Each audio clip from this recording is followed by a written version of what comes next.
Muy buenas noches y bienvenidos al Parque Explora.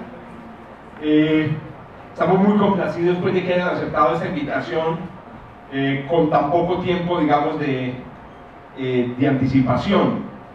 ¿Qué tal que no hemos tenido tiempo? Exacto. No, ya es que no. Bueno, nos preparamos entonces para una actividad muy especial, un poco distinta a las que hacemos normalmente en el parque, en el planetario. Bueno, es que no, también está el Club de Ciencia Ficción, donde también ven películas, etc. Pero esta es, digamos, la segunda vez que hacemos aquí en el planetario, en el parque, un curso basado en una serie. Tercera, perdón. Ah, sí, llevamos tres. El Cosmos de Carl Sagan, que le decimos así como 5 o 6 años, correcto. La otra fue One Strange Rock, y ahora tenemos entonces Chernobyl, correcto, que es nuestro tercer videocurso. Bueno, muy bien, entonces, no me quiero demorar mucho, no queremos demorarnos mucho ahora al principio. De una vez vayan avisando de la casa que no van a llegar sino hasta las 9:30, serio. Ahora no lo digo charlando, que normalmente, pues obviamente, si vamos a ver la serie, después vamos a ver otras actividades, eso puede irse fácilmente hasta las 9 de la noche, obviamente esto está abierto para el que quiera salir, pero hacemos todo el esfuerzo posible para que no pase naturalmente de las 8:30 más o menos la actividad.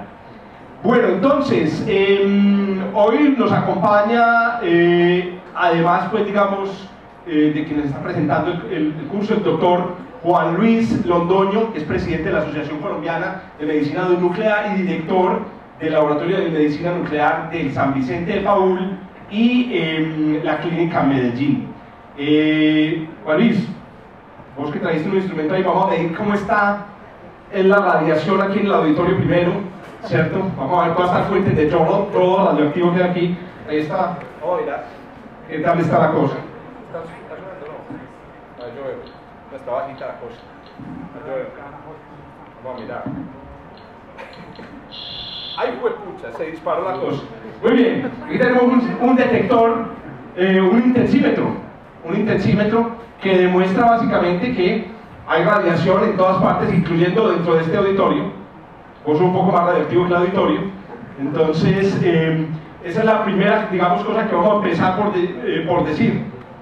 Uno de los ejercicios, de las cosas que nos llevó, digamos, un poco a hacer este video curso es precisamente para que a través de estas actividades y discutir este tipo de serie le vayamos perdiendo un poco o vayamos dejando de satanizar las radiaciones ionizantes.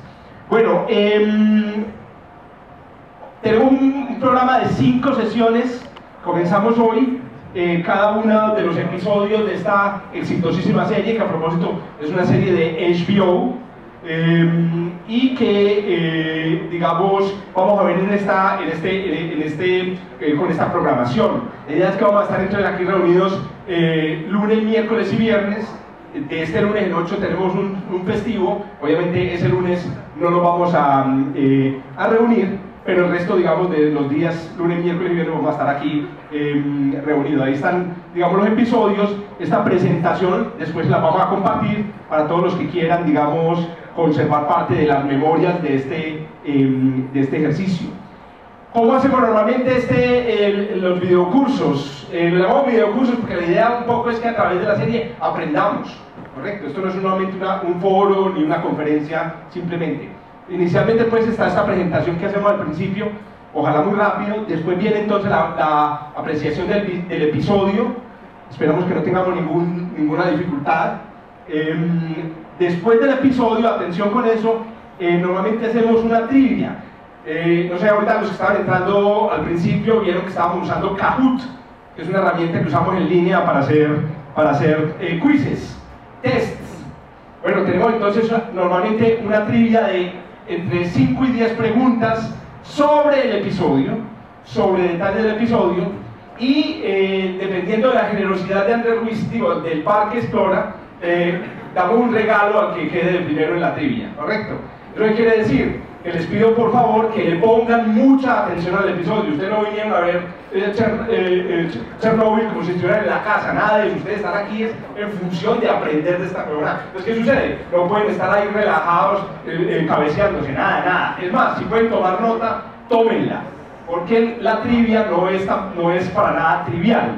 Tenemos hoy, gracias a la generosidad del Parque Explora, un regalo espectacular para el que quede primero en la trivia. De nuevo, entonces, pilas con eso. Ahora, para digamos, hacer la trivia hay que meterse esta página de internet, o sea que se necesitan datos, lo siento. Pero les adelanto que lo mejor es instalar en el celular, también con datos, obviamente, la aplicación de Kahoot desde ya. Empiecen a instalarla desde ya para que, digamos, cuando terminemos el episodio, la tengan ya instalada. No vamos a esperar a nadie, no, es que no me dan los datos, no, es que me está muy mal internet, nada, esto vamos como por dentro un tubo. Entonces, para que estén por favor preparados. Y al final, entonces, naturalmente, tenemos una presentación de los invitados. Obviamente, ahora estamos Juan Luis y yo hablando en el videocurso, pero también vamos a tener otros invitados a lo largo, digamos, de estas 2 semanas, básicamente. Bueno, anoten también o tomen ahí una fotico a este link. En este link va a estar las presentaciones que estamos haciendo. Si de pronto ustedes ven un dato, un video, un link interesante, este es el link donde se van a encontrar, digamos, esa información. Es muy sencillo para los que no tienen ahí con qué anotarlo. bit.ly, ¿cierto? /videocurso-Chernobyl, ¿correcto? Chernobyl sin Y, sino con I latina. Es la versión, digamos, latina del nombre de esta ciudad ucraniana. Muy bien, en la presentación al final, repito, esto es un curso, vamos a tener unos enlaces también, unas fuentes de información muy bacanas, muy chéveres. Por ejemplo, aquí les recomiendo, por ejemplo, una página de internet que nos encontramos con fotos de Chernobyl. Las fotos más raras del mundo, para que, digamos, también la tengan en cuenta. Esto va a estar siempre al final de la presentación. Muy bien, entonces comenzamos con el primer episodio de Chernobyl, que tiene el romántico nombre de 1-23-45, ¿correcto? Recuerden, pilas con los detalles porque tenemos trivia y regalo al final. Juan Luis, ¿algo para agregar, hermano? Arranquemos de una vez para que no nos demoremos entonces más.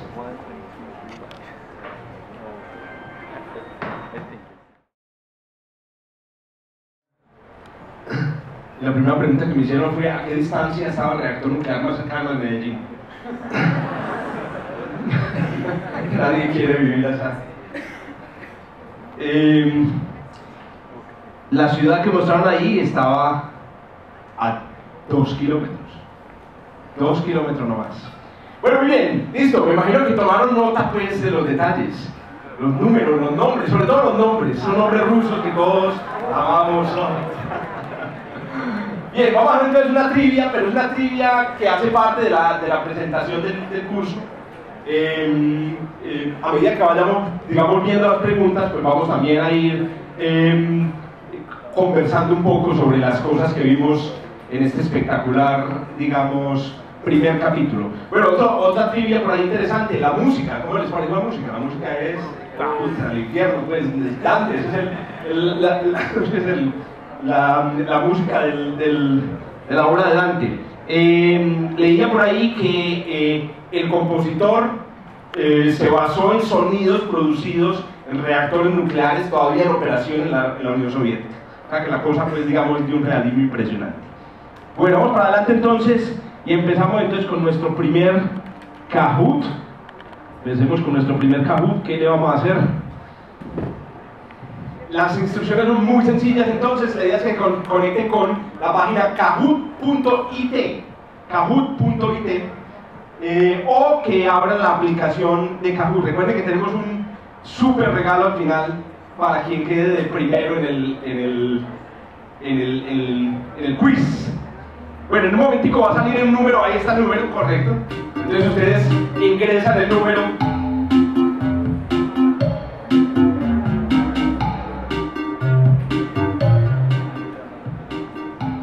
Ingresan el número en el espacio que da y le colocan un nombrecillo que recuerden, pues que los diferencia de los demás. Correcto. Pueden poner el que quieran, no hay restricción.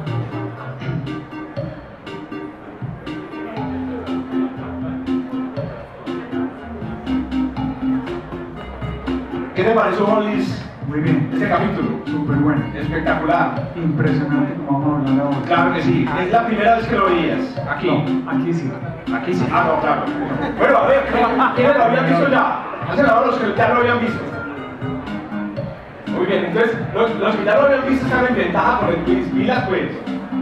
No, es que no, jugadores. Ver una serie por segunda vez es muchísimo mejor que la primera. Pues uno sabe qué va a pasar, pero entonces ahí empieza uno a fijarse como en los detalles, que es lo más espectacular. Mira, vamos para adelante. Pueden jugar en grupo inclusive. El premio lo pueden compartir. Comenzamos entonces nuestra primera pregunta. Ahí va a salir el número de todas maneras. Primera pregunta entonces. ¿Cómo se llama la ciudad en la que vivían los bomberos de Chernóbil y sus trabajadores, los trabajadores de la central? Se llamaba Pripyat, Chernóbil, Minsk o Kiev.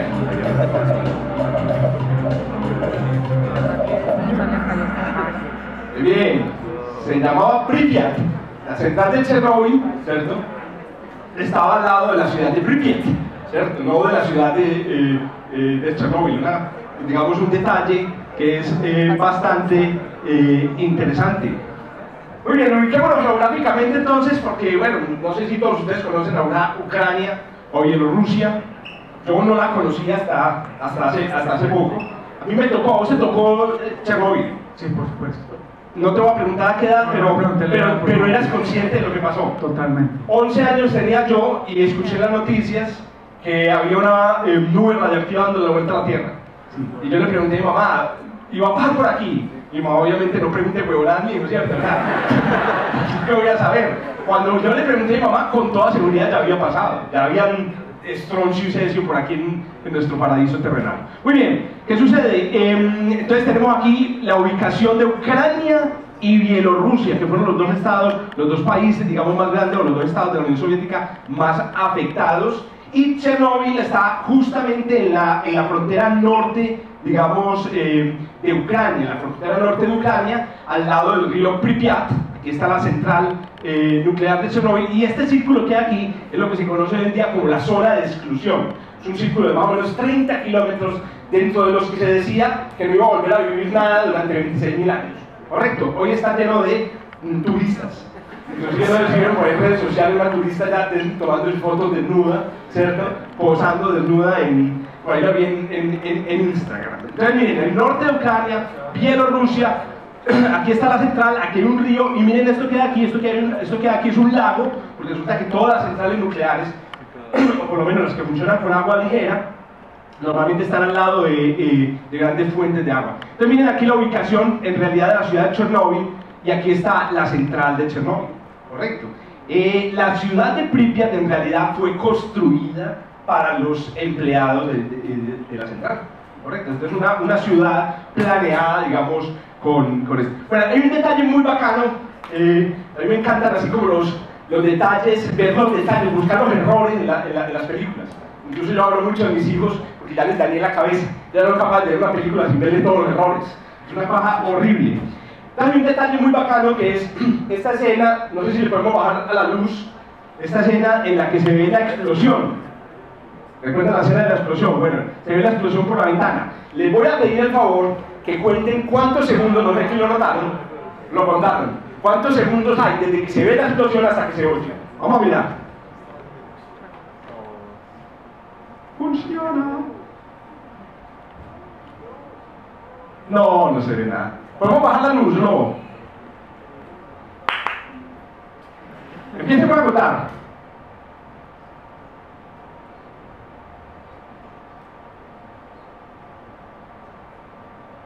¿Cuánto? 5. A ver. Eso, ¿quién dijo por aquí? 6, 7, 5, 1. Corteo regresivo, pero ¿qué? ¿Para premio? 9 segundos.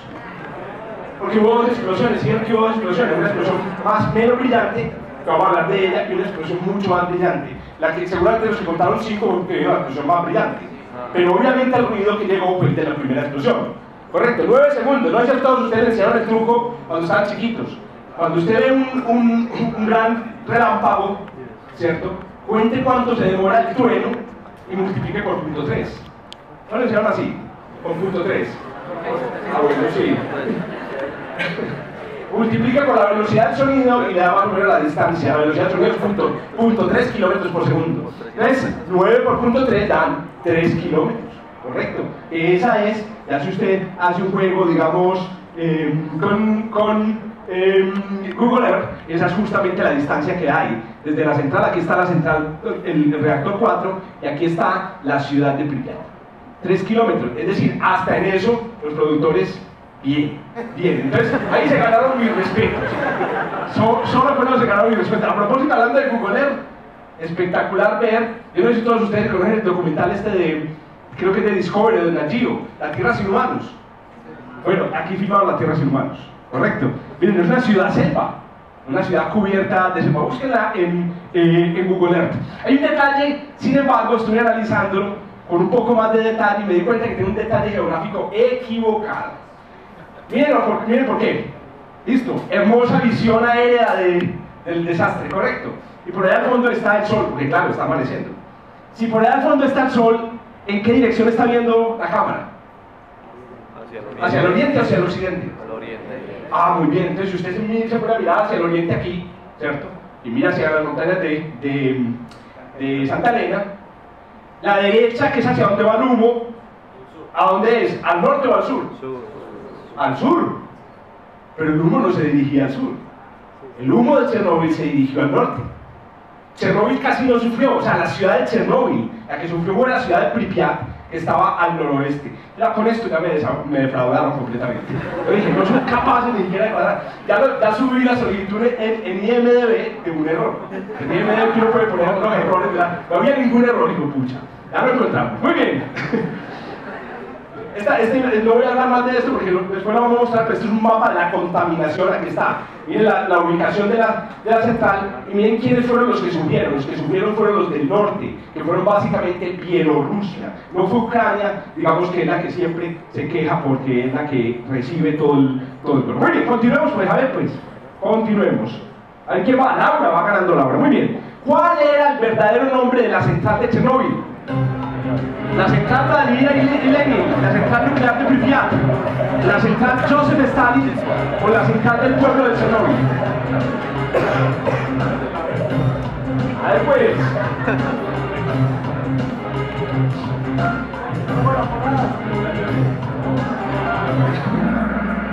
Correcto, muy bien. La central Vladimir Ilich Lenin, correcto. La razón obviamente es muy sencilla, como todos ustedes lo vieron, pues ese es el centro de la serie, es que estábamos en plena era de la Unión Soviética. La Unión Soviética, ustedes saben, era este gigantesco país en donde nunca se ponía el sol, ¿cierto? Que iba desde Europa Oriental hasta el Pacífico, después de la Segunda Guerra Mundial, y aquí estaban entonces las repúblicas socialistas de Ucrania y de Bielorrusia, o Belarus, es la manera como realmente se llama. Como vieron ustedes, este es uno de los personajes centrales de la historia y es uno de los que no existió. La mayoría de los personajes pues, son reales. Esto es, como dicen las películas, está basado en una historia de la vida real, excepto este personaje. ¿A quién encarna este personaje? El sentido, digamos, de la Unión Soviética, el sentido del comunismo, del socialismo soviético, del secreto. Ustedes ven lo que el personaje dice, ¿cierto? Cuando hacen preguntas que no les convienen. Es decir, preguntar no es conveniente, preguntar revela secretos que no es bueno que todo el mundo sepa. Esto parece más bien un discurso de un cura, va bien, ¿cierto? Muy bien, correcto. Entonces, este es nuestro momento de gloria. ¿Cómo le parece este video en pleno desastre? Diciendo que este es nuestro momento de gloria. Esa era más o menos la mentalidad del socialismo soviético, del comunismo soviético. Un detalle muy interesante que a mí me pillé, como les digo, a mí me gusta cazar, es esta banderita. Solo la tiene él. Entonces yo hice un ejercicio, me cogí la banderita y la busqué en Google Images, a ver qué banderita era esa, y resulta que la banderita existió. A estos vergajos no se perdían ni media de los detalles. Si no sé si ya saben que los rusos están tratando de hacer su propia versión de la serie. porque dicen que obviamente la explosión ocurrió porque un espía de la CIA hizo hacer explotarla. Bueno, resulta que esta banderita le pertenecía a lo que llamaban los diputados de los comités. Los diputados eran las personas seleccionadas en los comités para dirigirlos. En este caso, ustedes vieron que este era el comité ejecutivo local. La Unión Soviética tenía un sistema de gobierno súper complicado, ¿cierto? Que empezaba con el comité central del partido, por allá arriba donde estaba el secretario, que era Gorbachev, hasta llegaron los comités chiquiticos por allá abajo. Ustedes vieron al jefe, digamos, de la central, que era, estos nombres imposibles, diciendo, tengo que llamar a tal, para que llame a tal, para que llame a tal, para que finalmente llame a tal y le avisen a Gorbachev. Esa es más o menos, digamos, claro, no es una burocracia muy distinta a la que vemos por aquí. Entonces, este señor era el jefe del comité de Chernobyl. Oye, continuemos, sigamos con esto. Esto es previa a la lata. Vamos a mirar. Laura sigue encabezando. ¿Cuál creyeron los responsables de la central que era la causa de la explosión? ¿Ah? La explosión de un tanque de hidrógeno, la explosión del reactor, la fusión o el meltdown del reactor, o el incendio en el techo del reactor. ¿Qué creyeron ellos que era lo que había pasado en el reactor? Muy bien. Lo que pensaron ellos que había pasado era que había explotado un tanque de hidrógeno. Y aquí viene un detalle súper interesante, ahorita lo comentábamos ahí con Juan Luis, el realismo tan importante de esa serie, muchachos. O sea, el realismo de ver ese edificio ahí que no existe, que obviamente el edificio que vemos ahí en la serie no existe, reconstruido. Este es un plano, digamos, de cómo era, porque uno nunca ve, esto es spoiler alert, nunca nos van a mostrar el edificio realmente por dentro, digamos que lo vamos a poder ver así, aunque vamos a ver al final, pues digamos, algunas cosas interesantes. Pero aquí está el núcleo del reactor, este es el humo, este es el demonio que estaban viendo ellos desde la terraza, etc. También lo comentaba, yo veía aquí a Juan Luis que se cogía la cabeza con cada cosa que hacían los pobres muchachos.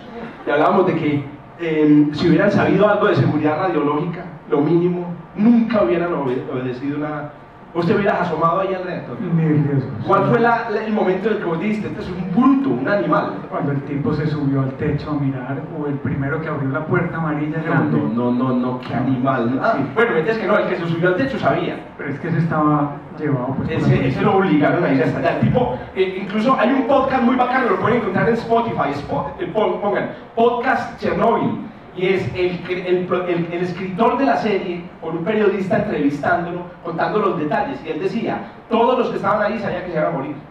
O sea, eran empleados que sabían algo de, miren que algunos eran ingenieros o técnicos nucleares, ellos sabían que se iban a morir. Cada cosa que hacían se iban a morir, porque ellos conocían el asunto. Muy bien, la explosión ocurrió naturalmente aquí, pero ellos pensaban, bueno, el jefe pensaba, a pesar de que no sé si vieron esa escena que me pareció lo peor, y es él caminando por la ventana rota viendo allá el grafito, ¿cierto? Regado por el piso y siguió derecho, y bueno, whatever. Ellos pensaban que eran los tanques de hidrógeno. Resulta que los generadores de la central, que las centrales nucleares tienen generadores como las centrales hidroeléctricas, se enfrían con hidrógeno. Y el hidrógeno es un gas altamente reactivo, y ellos pensaron que era un tanque de hidrógeno el que había explotado. Naturalmente no se trató de un tanque de hidrógeno. Así se vio, esto es un mapa de la central después de la explosión. Aquí está el destrozo, y aquí está en lo que quedó el núcleo del reactor. Este va a ser un tema en el que vamos a volver, digamos, en los próximos episodios. Pero aquí se ven las bombas de las que tanto hablaban, los generadores, y posiblemente este era el famosísimo tanque de hidrógeno que ellos creyeron que había explotado. Muy bien, sigamos adelante pues. Siguiente pregunta. Laura. A Laura, ¿de qué sustancia estaban hechas los bloques que tomó del suelo uno de los bomberos? ¡Ave María, hombre! Entonces, a regalárselo que estaban hechos de grafito, de uranio, de cesio o de concreto radioactivo. Muy bien, excelente por los que escogieron concreto radioactivo. También el concreto era radioactivo. Bueno, a propósito que el grafito no es radioactivo. No, el grafito no es radioactivo y se utiliza para blindar y para enfriar el núcleo del reactor. ¿Y entonces por qué era radioactivo el que cogió el señor? Cuando explotó, cuando se fundió el núcleo, el grafito cogió un montón de radioactividad del uranio. Se volvió radioactivo. Ahí se prendió. Se contaminó, Ah, sí. se contaminó con todas las sustancias, uranio, plutonio, cesio, y se volvió altamente radioactivo. Correcto. Entonces no era el grafito, sino lo que había alrededor del grafito. Pero un momentico, ¿y esto qué fue? ¿Esto qué fue? Aquí había otra pregunta. Vamos a ver. Siguiente pregunta. ¿A qué creían que se debían las luces del aire alrededor del reactor? ¿Creía que eran efectos Cherenkov? ¿Creía que eran las luces de los carros de los bomberos?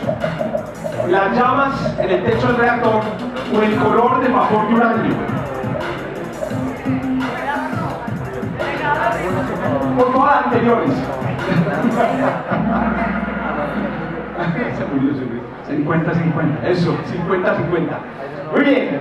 Ustedes vieron que la teoría del ingeniero jefe, o el jefe de la central, que era Dyatlov, era efecto Cherenkov, que es un efecto que ocurre cuando hay radiación en el aire. Pero la verdad no es esa. La verdad es que lo que sucedió ahí, en los niveles de radiación que habían, era que el aire por encima del reactor estaba ionizado. Lo que estaban viendo era una aurora boreal artificial. Eso es lo que como se produce una aurora boreal artificial. Radiación que ioniza el aire se vuelve y se desioniza, y al desionizarse, digamos, produce luz. Eso fue lo que vieron entonces en esa columna espectacular de luz. Muy bien. ¿Cuál era el cargo que ocupaba Valery Legasov? ¿Era el director del Instituto Kurchatov de Energía Atómica? ¿O era el director del Comité Nuclear Central? ¿O era el miembro del Comité Ejecutivo de Pripyat? ¿O era diputado de la Junta de Centrales Nucleares? ¿Cuál era el cargo de Kurchatov? Perdón, de Legasov. Muy bien.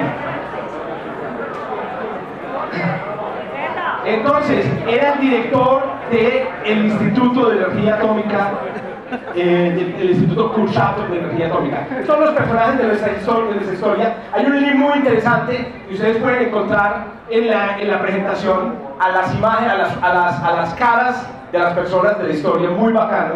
Y aquí se ve la cara del tipo, ustedes ya juzgarán por el parecido, ¿cierto? Tal vez no le encuentren ningún parecido hasta que lo comparan con este señor, ¿cierto? Para los que se vieron esta serie, ¿te viste esta serie? The Crown, correcto. Era el papá, ¿cierto? Él era primero rey y después se convirtió en un químico ruso. Porque en realidad, Kurchatov era un químico director, era, digamos, doctor en química inorgánica. Muy bien, sigamos, ya estamos terminando. Ya vamos a terminar nuestro Kahoot. Dice así: ¿a cuántos años condenaron al jefe de la central nuclear, o sea, a Anatoly Dyatlov, por el incidente? La ascensión significa que esta tiene trampa. Cuidado pues, esta tiene trampa. ¿A 10, a 20, a 50 o lo condenaron a muerte? Ah, ya vi que hackearon la prueba. Correcto. Lo condenaron a 10 años de trabajos forzados en Siberia. Correcto. Lo condenaron a 10 años de trabajos forzados.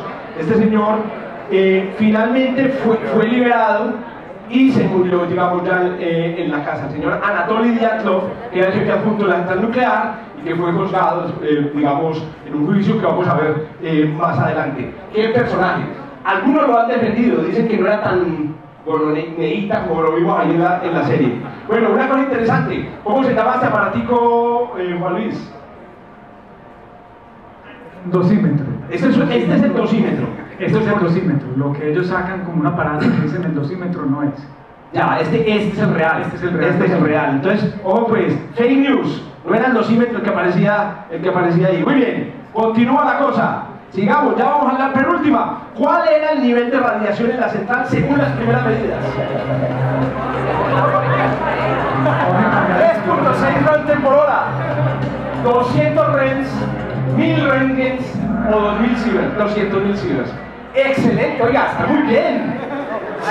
Pusieron mucha atención a la serie. 3.6 Röntgen por hora. A ver, contaron una cosa, Juan Luis, adelantaron una cosa. ¿Peligroso o no es peligroso? Había una discusión ahí en la serie, era si esto era peligroso o no.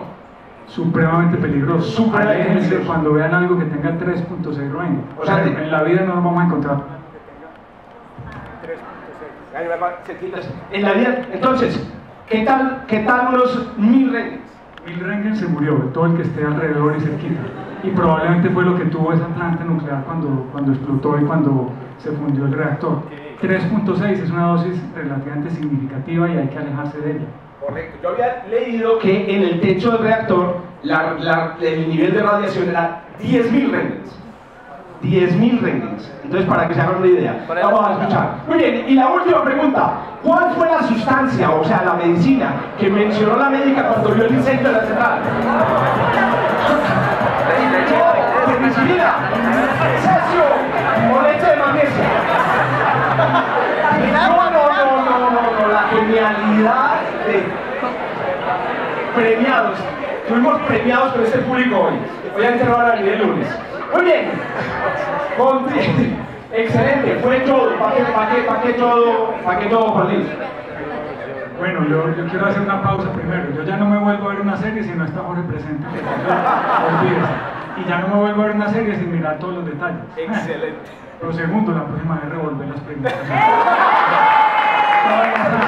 Ojo, y uno no van a poner todas las A porque van a estar mal. ¿Usted por qué duda de la inteligencia de nuestro público? Estaban riendo. No, me da pena con usted. El yodo, sí, tiene una explicación. Entonces, cuando un reactor sufre un accidente como esto, si se funde el reactor y explota, libera grandes cantidades, toneladas de material radioactivo al medio ambiente, principalmente cesio, estroncio, y uno de los productos que libera muy importante es el yodo radioactivo, que puede ser yodo 131, principalmente yodo 123. Son isótopos radioactivos del yodo, pero que son muy volátiles y las personas lo pueden inhalar. De hecho, salió en el humo, ustedes veían todo el humo, las cenizas que caían sobre las personas tenían mucho material radioactivo, pero principalmente uno de los principales en Chernobyl fue el yodo. Entonces, ¿qué pasa? Porque la doctora inteligentemente dice, hay yodo, pregunta si hay yodo en el hospital. Porque si la gente toma yodo no radioactivo, va a saturar su glándula tiroides de yodo normalito, y el yodo radioactivo no les va a hacer efecto. Entonces, mucha gente no sabía eso, solamente esa doctora tomó y después para en otros capítulos le va a repartir yodo a otras personas, pero de forma inteligente para prevenir los efectos biológicos del yodo. Los otros, difícil de prevenir. Entonces no es leche de magnesia, esa no sirve para nada. Muy bien, excelente. Gracias a Dios nadie escogió esa opción, afortunadamente. Bueno, entonces, ¿quién se ganó esto? Pues, Cosmo Alejo. Excelente, ahora aplauso para Cosmo Alejo. Muy bien. Cuidado que mañana pueden explicarnos. No saben que el próximo campo, Juan Luis, se lo va a poner duro sin mentira. Se lo va a poner duro. Bueno, muy bien. Cosmo Alejo, hermano. Entrada doble para ver el show del planetario que está pasando ahora de Arrecifes. Excelente, hermano. Para que inviten a todos los hermanos. Bueno, muy bien. Juan Luis, vea, hermano, todo lo que le quité, mentiras que no. Esa es la idea. Bienvenido, hermano. Cuéntenos un poco. Ay, ¿qué pasó? Así es cierto. Sí. Muy bien. Está bien. Te paso el presentador. Cualquier pregunta que se le ocurra a la mitad, lo que quieran. Yo también voy a estar metiendo la cucharada. Esto más o menos que 15 o 20 minutos. 10 minuticos. 10 minuticos, porque de todas maneras tenemos al final el lunes otra presentación. Entonces todo empezó con este señor que descubrió los rayos X. Ahí empezó todo y se empezó a fregar. Luego, descubrimiento de la radioactividad natural por Henry Becquerel. Y va evolucionando, vamos a pasar muy rápido. Descubrieron el primer ciclotrón, primera bomba atómica en Estados Unidos y las bombas de Hiroshima y Nagasaki. ¿Y qué fue lo que empezó tan horrible para todos? El miedo que le tenemos a la radiación. Posteriormente van descubriendo isótopos radioactivos. El primer reactor nuclear, ¿dónde fue? En Rusia, pero no fue Chernobyl, fue otra planta en 1954. Primer accidente radioactivo en Inglaterra, un accidente pues, que se catalogó como moderadamente grave, que ocurrió en el año 57. Descubren otros aparatos, inventan aparatos como el tomógrafo, en fin, todo relacionado con radiación. Hasta que ocurrió el primero importante en el mundo, que fue en Estados Unidos, no fue Chernobyl.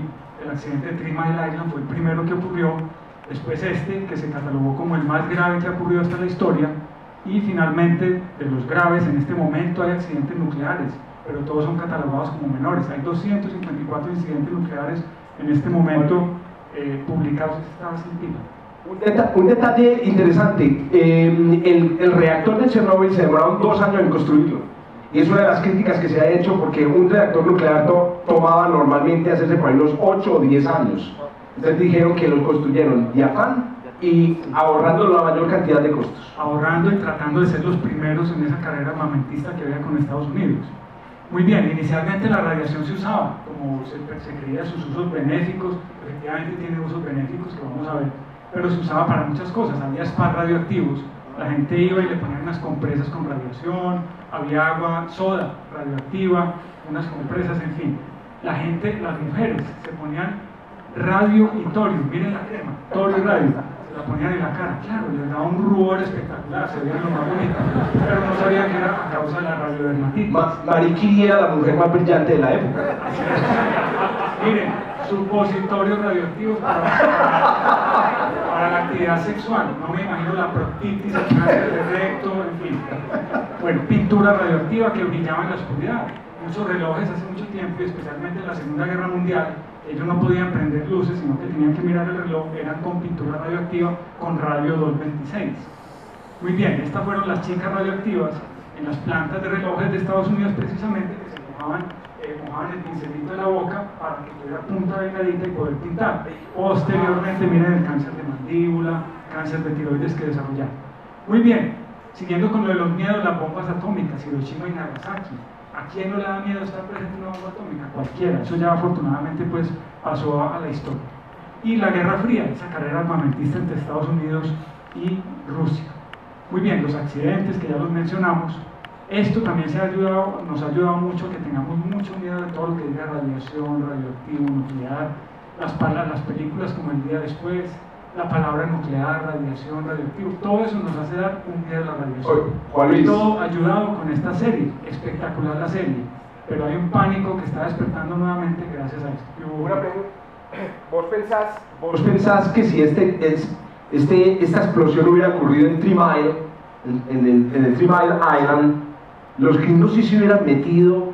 así como se metieron nuestros trabajadores? No, entonces lo primero que vimos en la película es esa línea de mando, el miedo que tenía toda la gente de su superior. Segundo, estaban muy mal preparados, definitivamente no había una preparación. Chernobyl nos dejó muchas lecciones, afortunadamente. Nos dejó lecciones de que tiene que haber más comunicación entre el mismo país, comunicación entre países, ayuda en caso de emergencias y saber qué es lo que puede ocurrir con un accidente nuclear. Pues para resumir, entre muchas conclusiones que hubo después del accidente de Chernobyl. Pero si ustedes vieron en la película ese miedo que le tienen a su superior y a que los condenen, a que los fusilen, a que los manden para Siberia, y la gente no actuaba como debía actuar. Y segundo, lo poco preparados que estaban, no tenían un vestido, no tenían unas máscaras para evitar la inhalación de los gases radioactivos, no tenían protección de ninguna clase. Otra crítica que hacían era, como estaban mal de preparados, es que la prueba que condujo al desastre ocurrió mientras estaba el turno de la noche, que era normalmente de gente menos preparada. Exactamente. Segundo, también ocurrió, pues, causas del accidente, investigándolo después, estaban haciendo un mantenimiento programado en una parte de la planta. Recuerden que esta era la planta número 4, ellas salían a cada una mantenimiento programado de forma cíclica. Entonces, cuando iba a ocurrir el mantenimiento, uno de estos tipos no sabía qué era lo que estaba pasando, dio unas alarmas que se encendieron como parte del mantenimiento programado y activó algo que no debía activar. Son los dos que están abriendo las llaves para que el agua salga ahí como al final de la película. Muy bien, esto también hace que haya miedo cultural a la radiación y finalmente lo que obtenemos es esto.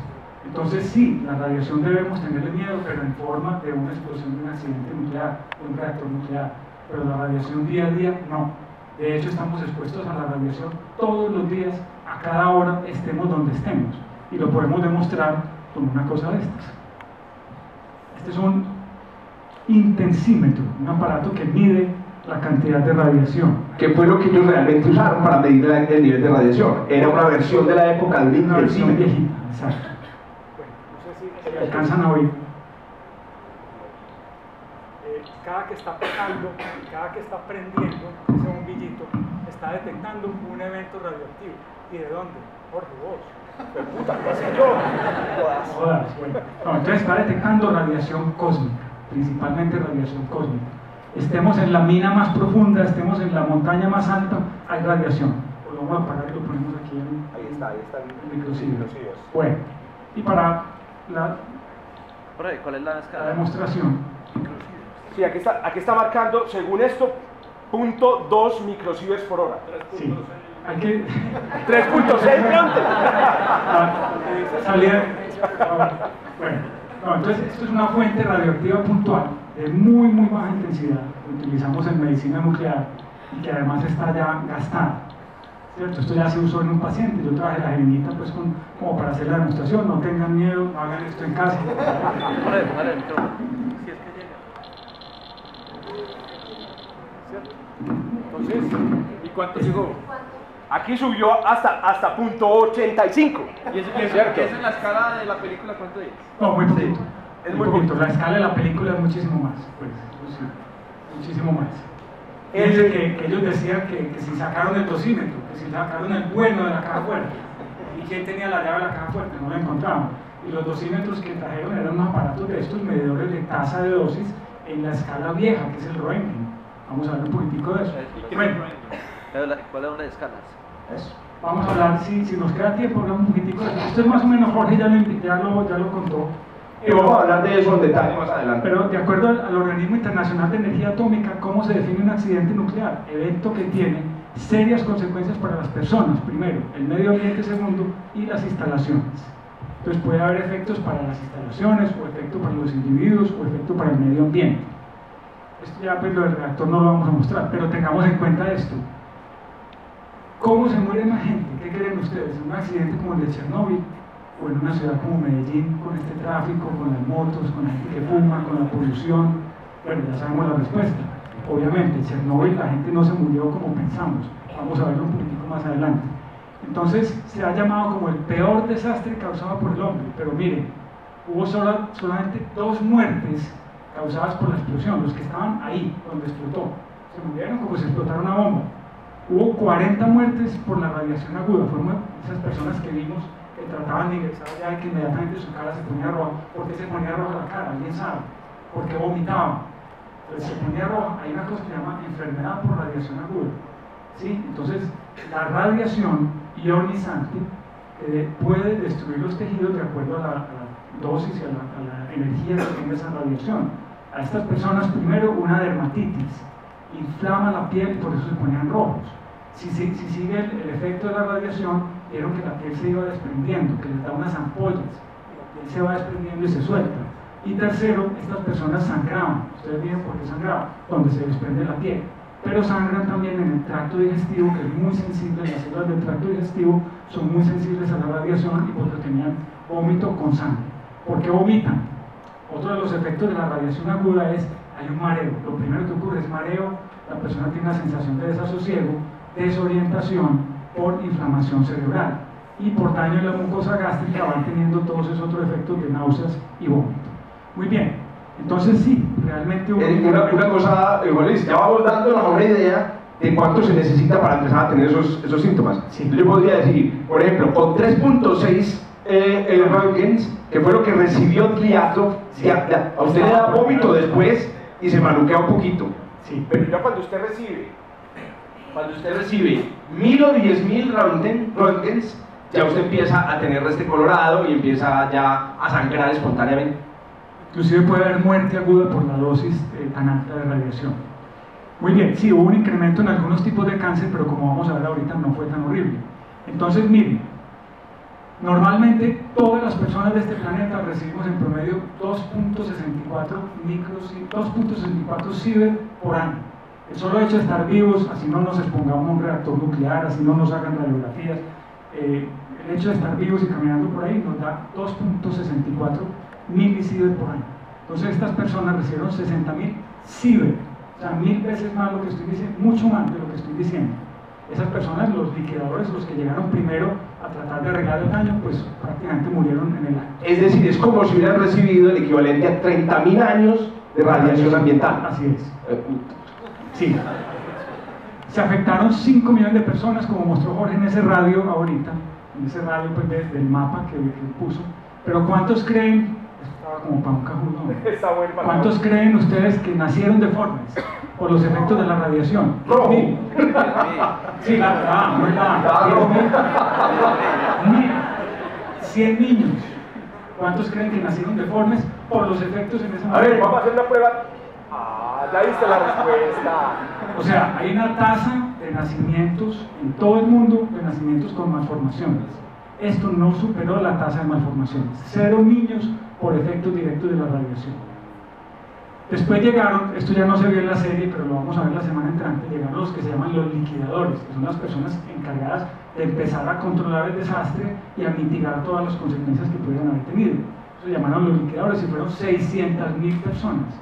Esas personas recibieron una dosis entre 5 y 300. 5 a los que les fue muy bien, como 2 años de radiación, ¿sí?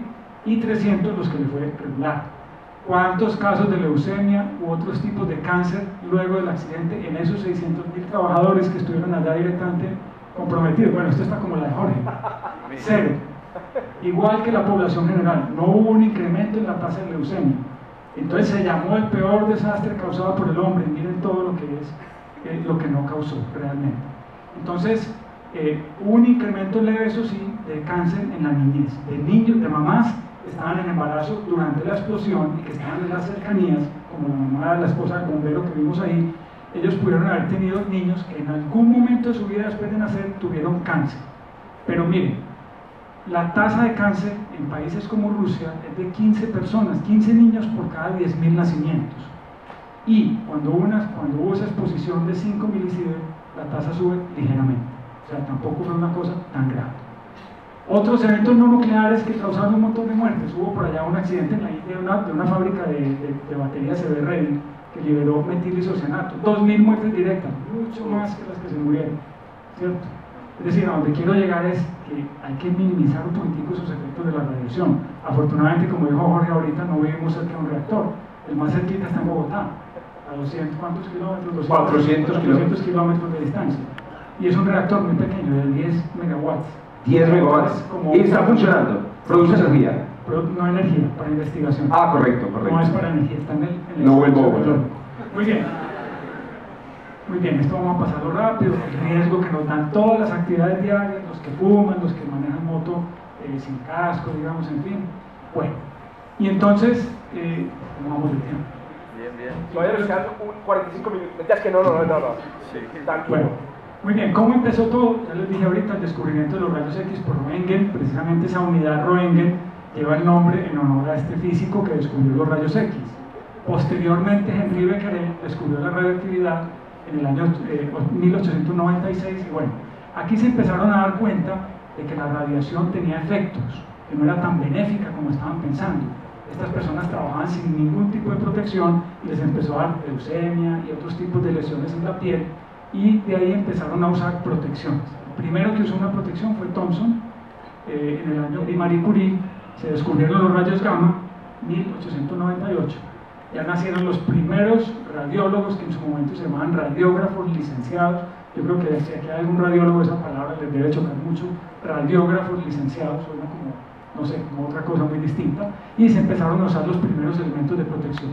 Para seguir un poquitico más rápido, hasta 1928 nació la Comisión Internacional de Protección Radiológica, que lo que busca precisamente es mantener protegidos al público y a las personas que están expuestas. Muy bien, vamos a entrar en la pregunta que me hicieron por aquí ahora, las unidades de radiación. Yo las divido en dos. Hay dos tipos de unidades de radiación. Las de cantidad de radiación, son estas dos: el Curio en honor a Pierre y Marie Curie, y el Becquerel en honor a Henri Becquerel. ¿Y por qué hay dos? Hay unas que son en el sistema antiguo y hay otras que son en el sistema nuevo, que ya no se llama de pesos y medidas, sino Sistema de Unidades Internacional, el SI. A propósito, ¿cuáles son los únicos 3 países del mundo que no siguen el Sistema Internacional de Unidades? Estados Unidos, Canadá y... Estados Unidos, increíble. ¿Quién más? Canadá tiene los dos. Birmania y Liberia. Los 3 únicos del mundo. Pero un momentico, no vamos más lejos. Cuando usted va a tanquear, ¿en qué le echan? En galones. Cuando usted va a pedir la carne, en libras. Cuando uno va a la ferretería a comprar un tubo, en 3 cuartos, no sé qué. Entonces, somos un país que supuestamente seguimos el sistema internacional, pero no lo hacemos. Y mira que los rusos los rusos sistema métrico desde ya utilizaban el sistema métrico, obviamente. Entonces, bueno, la primera es la unidad de exposición, que ya se va entrando con el tema de dosis. ¿Y qué es dosis? ¿Sí? Entonces, bueno, estas son las unidades de radioactividad que nos vamos a tocar. La de exposición. Dosis es cantidad de partículas o rayos a los que se expone un blanco, cualquiera. un pedazo de madera, un pedazo de cemento, un tubo, una piel humana, un órgano humano que se puede exponer. Pero entonces esta tenía una desventaja muy grande. La dosis se expresaba en Roentgen y es 2.58 por 10 a la menos 4 columnas por kilo de aire. Clarísimo, Vamos. clarísimo. Sí, es una unidad muy inapropiada porque medía era la ionización de aire. Exacto. Y yo no soy aire. Entonces uno no es aire. Entonces es una unidad que al principio se aplicó, pero que no tiene utilidad cuando estamos hablando de protección radiológica para los humanos. Muy bien. Este era, pues, para ponerlo aquí, el primer tubo de Crookes. En esto se basó el señor Röntgen cuando descubrió los rayos X estaba trabajando con estos tubos de Crookes. Muy bien. Entonces, como la dosis en Röntgen no me está midiendo el efecto directo en los tejidos humanos, se inventaron las unidades de dosis absorbidas, que ya con ellas pretendían empezar a describir los efectos biológicos de la radiación sobre los tejidos humanos. Es la cantidad de energía que se absorbe en tejidos y permite predecir el daño tisular. ¿Por qué ya no se utilizaban entonces en ese momento el Röntgen? Porque el Röntgen no permitía medir las diferentes dosis en los diferentes tejidos. No es lo mismo un Röntgen en la uña, por decir algo, que un Röntgen en la médula ósea o en las gónadas o en otros tejidos del cuerpo. Entonces sale la primera unidad que ya pretendía mejorar esto, que es el RAD, Radiation Absorption Dose. Sí, un RAD corresponde a 100 energias por gramo de materia y el equivalente en el sistema internacional es el GREI, que es el que utilizamos hoy en día. Cuando vamos a hacer un tratamiento, por ejemplo, una persona con cáncer de tiroides, queremos llevar 150 GREI, eso es una barbaridad. Una persona, si se expone todo su cuerpo a 100 GREI, se puede morir, pero cuando le exponemos únicamente la glándula tiroides, le damos 150 GREI a la glándula tiroides y no vamos a matar a la persona.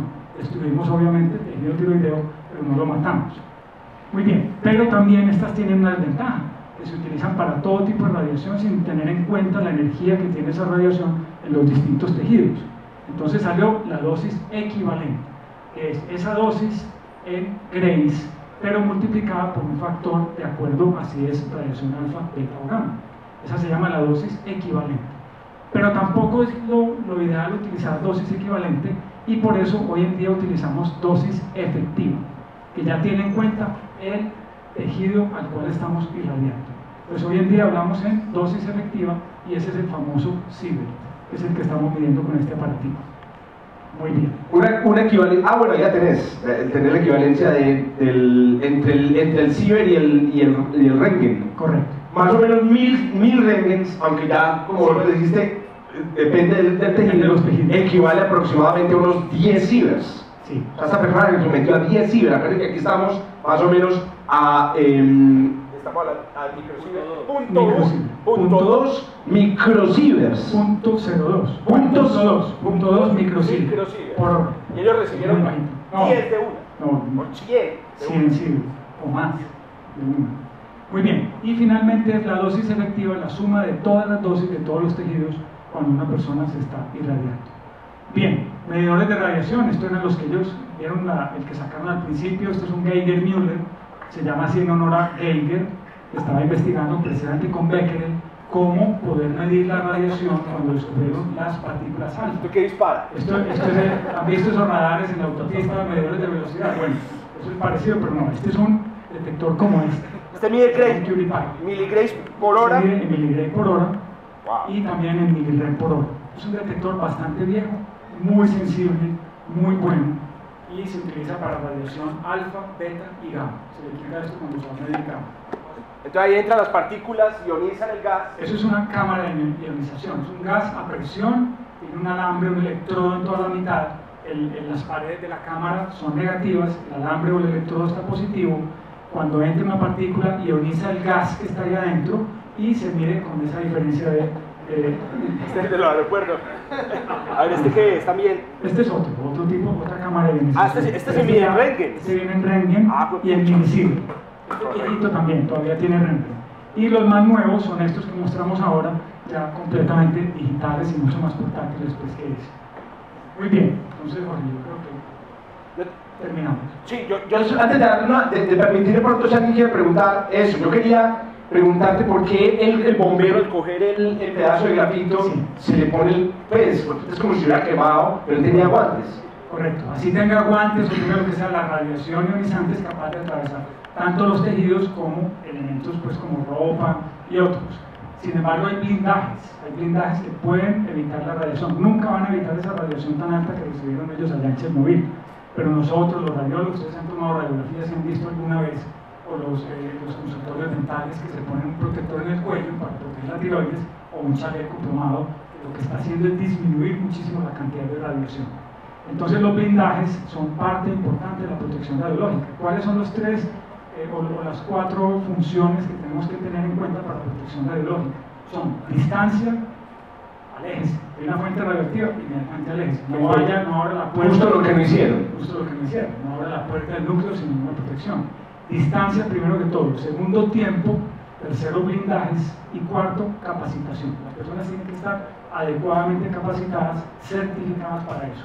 Fíjense que estos que entraron al núcleo del reactor y que se asomaron a ver cómo estaba la cosa, no tenían ni idea de lo que estaban haciendo. Esta es una persona que tiene un cáncer de pulmón y que se le hizo una radioterapia con una dosis bastante alta. Si esa persona recibe la dosis en todo su organismo, probablemente se va a morir, pero como la recibe muy localizada, se daña el tumor. Como efecto secundario, una necrosis en la piel. Pero esto se recupera completamente. Y las personas que estaban en el puente viendo ahí cómo va abriendo la boca, está cayendo un polvito de un reactor nuclear, marica. ¿Qué les pasa?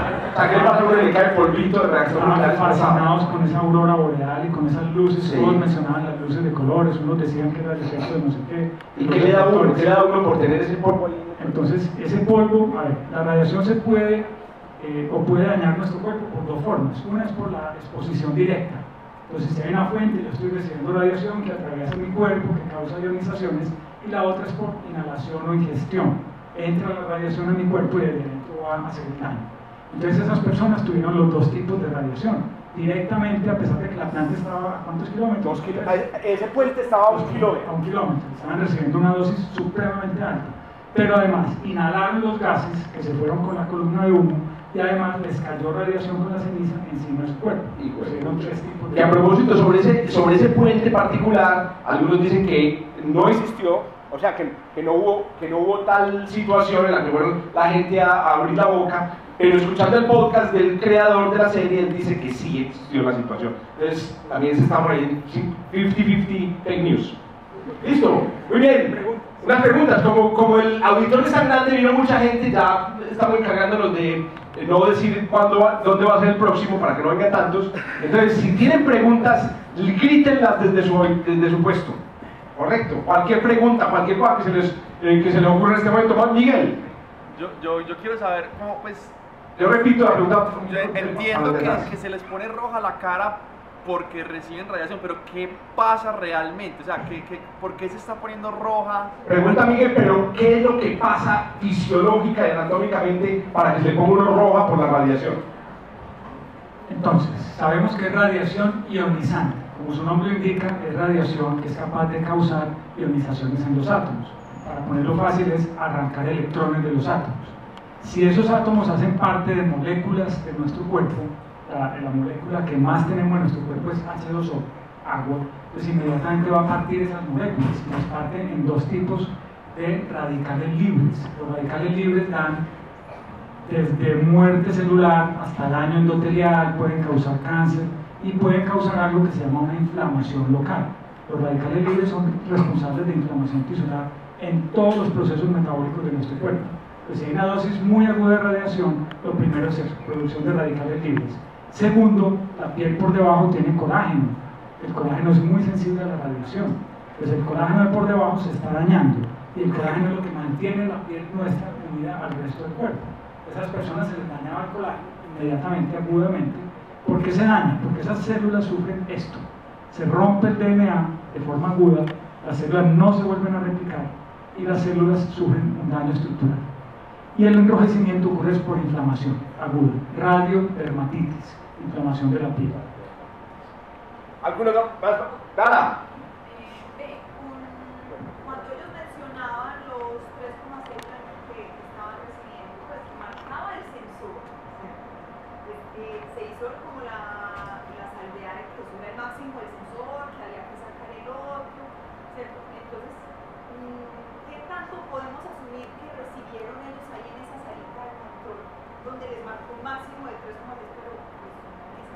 Sí, da la pregunta que qué pudiera haber recibido realmente los que estaban ahí en la área de control si solamente marcaban 3.6. Perfectamente. Si el tipo este que sale a lo último llegando al hospital y viendo el desastre y él se siente ya culpable, pues que al principio no se sentía nada culpable y que negó todo lo que tenía que negar, esa persona nunca se arrimó al reactor, nunca estuvo en contacto con ningún material radioactivo, salvo cuando caminó y miró por una ventana que vio los cristales allá y el grafito. Esa persona pudo haber recibido 100 reinos. Incluso y estuvo lejos. Hay una pista que incluso podríamos deducirlo de cómo murió. Él murió en los años 90, es decir, este Klyatov murió en los años 90, o sea, no se murió de la enfermedad aguda de la radiación, murió por un cáncer en el 64, en el 90. Entonces ahí podríamos deducir, bueno, sería muy difícil porque depende de cada cuerpo. Ahora, eso es decir, si vos y yo nos hubiéramos expuesto a lo mismo, imagínate uno con este cuerpazo, de verdad habría algún efecto, toda esta grasa absorbería. El blindaje natural es muy importante. Recibimos un poquito más de dosis. Ahora, grasa radioactiva también es peligrosa. ¿Alguna otra pregunta? Ahora aprovechen que está aquí Juan Luis, hermano, compañero. Yo quería preguntar, para encerrar el reactor número 4 construyeron un sarcófago, ¿cierto? ¿Podrían decirnos de qué material usaron para contener esa radiación? Voy a hacer una acotación de que precisamente la crítica del tiempo de construcción del reactor, que fueron solo 2 años, era justamente por eso, y era que no le construyeron propiamente el sarcófago como era. Siempre los reactores tienen 2 niveles de protección, un sarcófago externo o un sarcófago interno, que puede estar hecho de qué, de hormigón armado, acero, correcto, y hay un edificio externo. Este solo tenía el edificio externo, inclusive mencionaba un dato ahí que, para que le pongan atención en las siguientes, y es que el techo estaba cubierto de alquitrán, que es una sustancia inflamable. O sea, el incendio era inevitable. Y lo otro terrible que había en el reactor era grafito. El grafito es combustible porque está hecho de carbón. Cuando se acercaban ahí y veían el reactor y salían llamas, lo que se veía ahí caliente era el grafito quemándose, porque el uranio obviamente es combustible. Entonces, hormigón armado y acero. Hoy en día hay un sarcófago nuevo, si lo vieron, en la imagen de Google Earth, que es una gigantesca estructura de acero, pero leí muy interesante, y es que este acero es un acero especial porque la radiación daña el acero. O sea, lo va deteriorando y va cambiando sus propiedades estructurales. Por aquí, pregunta, ¿cómo? ¿Por qué hay que cubrirse la tiroides? Preguntan aquí. La tiroides es uno de los órganos más radiosensibles, más sensibles a la radiación que tiene nuestro cuerpo, junto con la médula ósea y junto con las gónadas. ¿Por qué son sensibles? Porque esas células están y se me olvidó una que es la que cubre el tracto gastrointestinal, el estómago por dentro y los intestinos por dentro. Que eso es lo que da son muy sensibles. diarrea y vómito. Cuando una persona se somete a quimioterapia o a radioterapia, diarrea y vómito, se le cae el pelo precisamente por ese efecto. Entonces la tiroides está muy expuesta, sobre todo en accidentes nucleares, que se libera yodo. En casi todo se libera yodo. En Fukushima se liberó una gran cantidad de yodo, en Chernobyl se liberó una gran cantidad de yodo. Lo primero que hay que hacer, y cuando la gente ya en este momento vive alrededor de plantas nucleares, en sus casas en el botiquín tiene yodo. Primerito que hace, tomarse las pastillas de yodo para proteger su tiroides, porque el cáncer de tiroides es muy frecuente después de un accidente de esto. Otra cosa que no mencioné ahorita, nosotros somos radioactivos. ¿Cómo así? En este momento, en cada minuto que está transcurriendo, 500.000 átomos de cada uno de ustedes, de su cuerpo, se está desintegrando, se está volviendo no radioactivo. ¿Y de dónde sale esa radiación? Pues tema para otra charla. Correcto. Les digo, vamos a tener 5 charlas en total, entonces voy a tener preguntas para las próximas. Compañero. Pero entonces realmente, ¿a qué se debió el accidente? ¿Se debió una explosión y no una reacción de fisión nuclear? Muy importante, por aquí preguntan a qué se debió el accidente. Vamos a aclarar obviamente eso durante la serie, pero muy rápidamente. La sorpresa que ellos manifestaban cuando decían explotó el núcleo era obvia, es que los reactores no explotan. ¿Por qué no explotan? Porque para que haya una explosión nuclear se necesita que haya lo que se conoce como una masa crítica de uranio, ¿cierto? Un elemento visible que nunca existe en un reactor nuclear. Pero entonces lo que sucedió aquí es que la explosión no fue causada por el mismo material radioactivo, sino que fue una explosión causada por el contacto entre el grafito, el aire y el agua del reactor. O sea, lo que hubo ahí fue una explosión térmica que hizo volar, digamos, como dicen por ahí, mierda al zarzo, ¿cierto? Impidió que se pudieran meter las barras de control que disminuye la reacción, ¿cierto? Y al no poder meterse las barras de control, ya se empezó a fundir el núcleo. O sea, que en realidad lo que sucede en los reactores nucleares lo que hubo es una explosión térmica, voló vapor. O sea, lo que vimos ahí que voló, ¿cierto? Que bota la tapa y destruye el sarcófago es vapor de agua. Uno queda con la impresión de que el núcleo sí explotó. Exacto, uno queda con la impresión, dice por aquí Miguel, que el núcleo explotó, que hubo una explosión nuclear. No hubo una explosión nuclear, hubo una explosión dentro de un reactor nuclear que dispersó isótopos radioactivos por toda Europa, por todo el mundo. El hemisferio norte, todas las personas del hemisferio norte en los 10 años después de la explosión o del accidente nuclear tuvo algo que ver con material radioactivo, sea que lo consumió. ¿Qué pasó con todo eso que se evaporó y salió? Después llovió, cayó al suelo, los pastos, los cultivos, las vacas comieron ese pasto, la leche tiene yodo normalmente, cuando tomamos leche tiene yodo, el yodo radioactivo en la leche, las comidas, el pan que se comió la gente en los próximos 10 años tuvo material radioactivo, especialmente el hemisferio norte. Nos salvamos aquí un poquitito. Bueno, quería hacer un último comentario importante porque la serie es muy técnica. Juan Luis y yo somos muy técnicos, correcto. Pero hay una dimensión de toda esta serie, tal vez en la serie algo se muestra, pero en realidad no lo van a mostrar en profundidad, que es la dimensión humana del desastre de Chernobyl. Juan Luis lo mencionó en su presentación, 5 millones de personas que fueron afectadas y los dramas fueron terribles.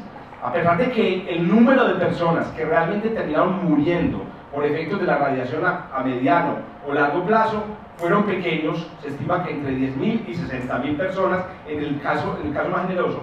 En realidad hubo cientos de miles de personas que murieron por alcoholismo, depresión, suicidio, hubo 200.000 abortos, correcto, por la gente marcada por el trauma. O sea, esto creó más o menos 5 millones de seres humanos traumatizados. Eso no hay que minimizarlo bajo ninguna condición. Y ahí les voy a recomendar que para complementar la serie lean el libro en el que está basada la serie, aunque él nunca dice que está basada en él, que es Voces de Chernobyl, de la premio Nobel bielorrusa, casualmente, porque nos toca la premio Nobel bielorrusa, que es Svetlana Alexievich. Lean ese libro para que conozcan el otro lado de la historia de Chernobyl, que es el lado humano. No queremos en ninguna de las exposición aquí minimizar eso, pero lo que sí es cierto es que a pesar de ese lado humano, también fue para lavar el tren. Los niños que iban a un salón y todos se separaban, decían, no, es que es el de Chernobyl. Por eso murieron, digamos, por eso se suicidaron, por eso se deprimieron. Y los animales, todos los animales que estaban en la zona. Ahora salió en estos días un artículo hablando de los perros de Chernobyl. La gente se fue rápidamente cuando los guardias permitieron que salieran. Se fueron rápidamente, dejaron los animales con la promesa de ellos mismos de volver a rescatarlos, pero que nunca volvieron, y esos perros se volvieron perros salvajes que tuvieron descendencia y que hoy en día se están utilizando para una causa benéfica, lamentablemente. A los pobres perritos ellos viven ya ahí en toda esa zona de donde estaba el reactor, de forma salvaje, la gente va y los alimenta, pero les están poniendo collares con dosímetros, como ellos están yendo, y con GPS. Como ellos están yendo a ciertas partes, entonces están creando un mapa, gracias a los perros, de donde hay más radiación. ¿Cierto? Pero dejemos algo, pues, que nos quedan 5 capítulos, 4 capítulos, dejemos algo para la próxima, vamos a hablar de los animales también. Muchas gracias por venir de todas maneras, nos vemos el lunes.